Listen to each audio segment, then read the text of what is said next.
जी जी नमस्कार। और ठीक हो सर। बहुत बढ़िया। आज सभी किसान इकट्ठे हुए तो मैं आज आपने प्रदर्शन किया और साथ में अपने जो ज्ञापन से किस चीज़ का सब क्या हो पूरा मामला तो हमारे दर्शकों को बताओगे।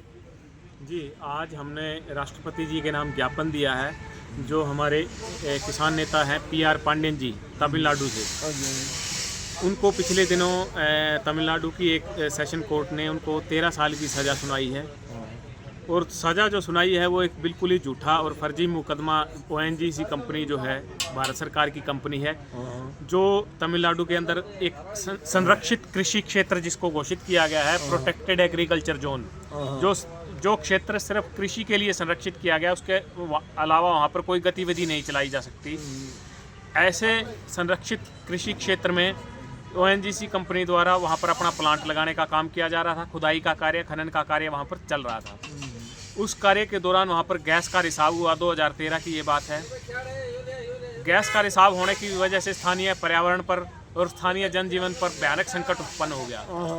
और उस संकट के कारण लोगों में ऐसी भावना विकसित हुई कि भाई अगर ये जो साइट है ये आगे अगर इसी तरीके से चलती रही, यहाँ पर और आगामी कार्य जारी रहा, तो बड़े पैमाने पर वहाँ विनाशकारी जो घटनाएं हो सकती हैं। जो तमिलनाडु की सरकार थी, उन्होंने उस प्रोटेक्टेड एग्रीकल्चर जोन में ONGC द्वारा आगे कार्य जारी रखने पर रोक भी लगा दी गई। उसके बावजूद भी ONGC ने अपना कार्य जारी रखा। तो 2015 के अंदर जब क्षेत्र के जो तमाम जो लोग थे, वहाँ की जो जनता थी और वहाँ के जो किसान थे, उनकी भावना के कारण और उनके विरोध के कारण जो PR पांडेयन जी जो किसान नेता हैं, उनके नेतृत्व में वहाँ पर एक धरना प्रदर्शन का आयोजन किया गया। शांतिपूर्ण तरीके से धरना प्रदर्शन का आयोजन वो किया जा रहा था। वहाँ उन लोगों ने अपनी आवाज़ उठाने का काम किया कि ONGC की उस साइट पे काम बंद हो, वहाँ वो जो काम है वहाँ पर बंद होना चाहिए, और जो स्थानीय जो जनजीवन है उसको खतरे में डालने वाली ऐसी कोई भी गतिविधि वहाँ पर नहीं होनी चाहिए।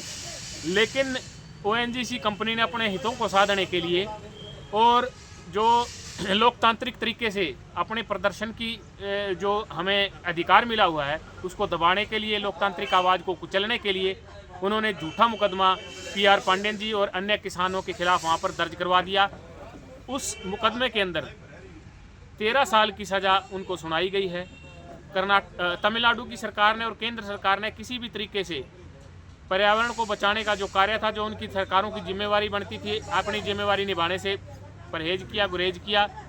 और पांडेयन जी और तमाम अन्य किसान जो वहाँ पर पर्यावरण को बचाने का काम कर रहे थे, संरक्षित कृषि क्षेत्र को बचाने का काम कर रहे थे, उनका किसी तरीके से सहयोग करने की बजाय केंद्र सरकार और स्थानीय सरकार द्वारा उनका कोई सहयोग नहीं किया गया, बल्कि उनके खिलाफ जो झूठा जो मुकदमा दर्ज किया गया था उसमें ONGC का सहयोग किया, उसको सपोर्ट किया, और इस झूठे मुकदमे के वजह से उनको 13 साल की सज़ा सुनाई गई है। तो आज हमने जो राष्ट्रपति जी महोदय के नाम जो ज्ञापन दिया है DC साहब के माध्यम से, हमारी यही मांग है राष्ट्रपति महोदय से और केंद्र सरकार और तमिलनाडु सरकार से कि वे इस मामले में अपनी संवैधानिक शक्तियों का प्रयोग करते हुए कानूनी कोई समाधान निकाला जाए, और PR पांडेयन जी को और K सेल्वराज जी जो उनके साथ वो भी जेल के अंदर बंद हैं, इस मामले में उनकी रिहाई की जाए और इस मामले को खारिज किया जाए, उनकी सज़ा को रद्द किया जाए। कि आप मानो जो आप किसान आंदोलन जो किया था दिल्ली में काफी दिन, उसके बावजूद किसानों में भारी फूट है, किसानों पर लगातार मुकदमे ओन लग रहे हैं। कहीं भी आंदोलन कर लो, चाहे झूठे लगा लो चाहे सच्चे लगा लो, इसमें कमी आ रही है किसानों में कुछ? जी, किसानों में कमी, देखिए जागरूकता की कोई कमी नहीं है किसानों में, लेकिन सरकार जो नई रोज़ाना नई नीतियां लेके आ रही है कॉरपोरेट के हितों को साधने के लिए, और तमाम जो इस तरीके के प्रयास जो WTO के एजेंडा को लागू करने के लिए इस तरीके के जो सरकार द्वारा कार्य किए जा रहे हैं, उसमें नए कानून बनाए जा रहे हैं उनकी ज़रूरतों को पूरा करने के लिए और ज़मीनों को कब्जाने के लिए, संसाधनों पर अपना कब्जा करने के लिए। इस वजह से सरकार सैकड़ों जगह पर रोज़ाना नए मोर्चे खोलती है। तो इस वजह से किसान समाज जगह जगह जो उलझा दिया गया है, इस वजह से थोड़ा बहुत आपको लग रहा है कि बिखराव है, लेकिन सभी किसान अपने अपने तरीके से सरकार का और सरकार की नीतियों का, कॉरपोरेट की नीतियों का विरोध करने में लगे हुए हैं। जो दिल्ली में जो आपने किसान आंदोलन को जो शुरुआत की थी, उस टाइम सभी संगठन इकट्ठे थे, उसके बावजूद आपने देखा पंजाब बॉर्डर पर, हरियाणा बॉर्डर पर पंजाब से किसान जो आए उनको भी खदेड़ दिया गया, लगातार वो बैठे रहे कई दिन। लेकिन जब हरियाणा के किसान ने बोले और कुछ आपने खेड़ी चौपटा देखा वहाँ भी धरने दिए, वहाँ भी किसानों पर अत्याचार हुआ। यहाँ से यहाँ लगा लो वो किसानों में एक आपसी फूट नहीं दिखाई देती, इकट्ठे अलग अलग संगठनों में बैठ के किसान, रवि आज़ाद की लगा लो तो वो कहीं लगा लो, ये संगठन अलग अलग बैठ गए। क्या मानते हो आप? देखिए, फूट की कोई बात नहीं है, अपनी अपनी विचारधारा है, सभी अपने अपने तरीके से लगे हुए हैं। तालमेल की थोड़ी बहुत कमी हो सकती है, लेकिन किसी तरीके के इसको हम फूट नहीं मानेंगे। सभी अपने अपने स्तर पर प्रयास कर रहे हैं।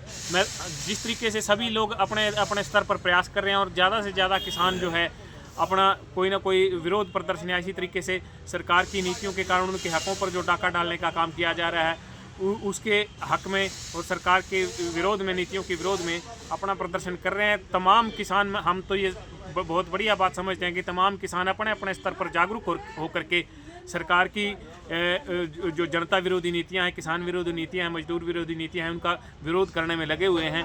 इस तरीके की फूट को हम उसको हम फूट का नाम नहीं दे सकते, बल्कि हम ये कह सकते हैं कि बहुत से लोग हैं जो जागरूक हो करके सरकार की नीतियों का विरोध करने में लगे हैं। पहले जो पगड़ी समाज और भी अन्य संगठन जैसे ये किसान जैसे गिरफ्तार हुआ, आपका संगठन लगाओ और किसान क्या इसके बारे में जो आज मतलब और शहरों में और जेलों में कोई प्रदर्शन किया किसी ने? देखिए, पूरे देश की जनता जो सज़ा सुनाई गई है PR पांडियन जी को, उसके कारण जनता, पूरे देश के किसान समाज में रोष है और धीरे धीरे जैसे आगे बात बढ़ेगी, विरोध प्रदर्शन आंदोलन जो है एक बड़ा रूप लेंगे। सरकार को हमारी मांग माननी पड़ेगी, उनको रिहा करना पड़ेगा। अभी इसमें समय लगेगा। अभी 6 तारीख को उनको सज़ा सुनाई गई है, तो अभी जैसे जैसे लोगों तक ये बात पहुंच रही है, लोग इसका विरोध अपने अपने तरीके से अपनी आवाज़ उठा रहे हैं। तो किसानों से कोई अपील करना चाहोगे?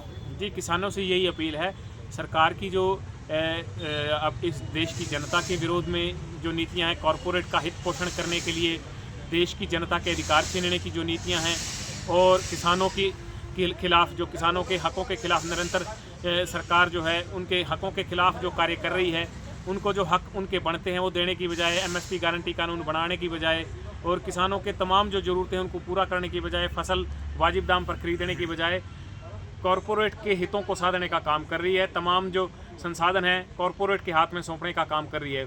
तो तमाम देश के किसानों से अपील है कि ये बहुत सी जो है हानिकारक जो नीतियां हैं सरकार की आगे आ रही हैं, उन हमें संगठित होकर, एकजुट होकर के उनका विरोध करना पड़ेगा और बड़े पैमाने पर हम अब विरोध करेंगे, देश में जागरूकता अभियान चलाएंगे, तभी हम सरकार का मुकाबला कर पाएंगे, कॉरपोरेट की नीतियों को ध्वस्त कर पाएंगे। एक सरकार ने एक सिस्टम और मजदूरों का सिस्टम बंद कर दिया, मनरेगा बंद कर दी गई है, सिर्फ तालाब खोद सकते और कोई मनरेगा में कोई काम नहीं, सभी मजदूर घर बैठे हैं। देखिए, सरकार नाम बदलने के नाम पे और अपनी नई नीति और अलग से कोई नीतियां बता करके कोई अलग अगर इस तरीके का कोई योजना लाने की शायद अभी सुनने में आ रहा है कि को काम कर रही है। देखते हैं वो क्या पॉलिसी आएगी सरकार की, जो नरेगा का नया स्वरूप सरकार लेकर के आ रही है, उसमें किस तरीके से मनरेगा मजदूरों को काम मिलेगा, कितने दिन का काम मिलेगा। 100 दिन का काम मिलने का प्रावधान पहले किया गया था, लेकिन अब उसमें 50 दिन का कार्य भी उनको नहीं मिल रहा, जबकि मजदूरों की मांग है कि उसको 100 दिन की बजाय बढ़ाकर 200 दिन किया जाए। तो अब नई जो सरकार पॉलिसी लेके आ रही है वो तो आगे समय की बात है। इस आगामी समय में सरकार क्या नीति लेकर आती है, क्या उसमें खामियां रहती हैं, क्या खूबियां रहती हैं, वो देखने का विषय है। अभी आप डीसी साहब को जो ये देखा है, उसके डीसी साहब ने आपको क्या आश्वासन दिया? जी, डीसी साहब को हमने राष्ट्रपति जी के नाम जो ज्ञापन दिया है, डीसी साहब ने तहसीलदार साहब को भेजा था। डीसी साहब VC में व्यस्त थे, तो तहसीलदार साहब ने ज्ञापन आज हमसे लिया है और उन्होंने बताया कि राष्ट्रपति तक ये इस ज्ञापन को पहुंचाने का उनका जो ड्यूटी है वो उनको पहुंचाएंगे और अपना जो हमने उनको ज्ञापन सौंपा है, और हमें उम्मीद है कि राष्ट्रपति महोदया हमारे ज्ञापन पे जरूर कोई ना कोई उचित कदम उठा करके PR पांडियन जी को रिहाई का रास्ता साफ करेंगे। और PR पांडियन जी का आपने फोटो दिखा दिए, किसान है, देख लो साथियों, ये किसान है, इसको गिरफ्तार कर लिया गया है। और भाई चैनल को सब्सक्राइब करें, शेयर करें, लाइक करें। जय जवान जय किसान।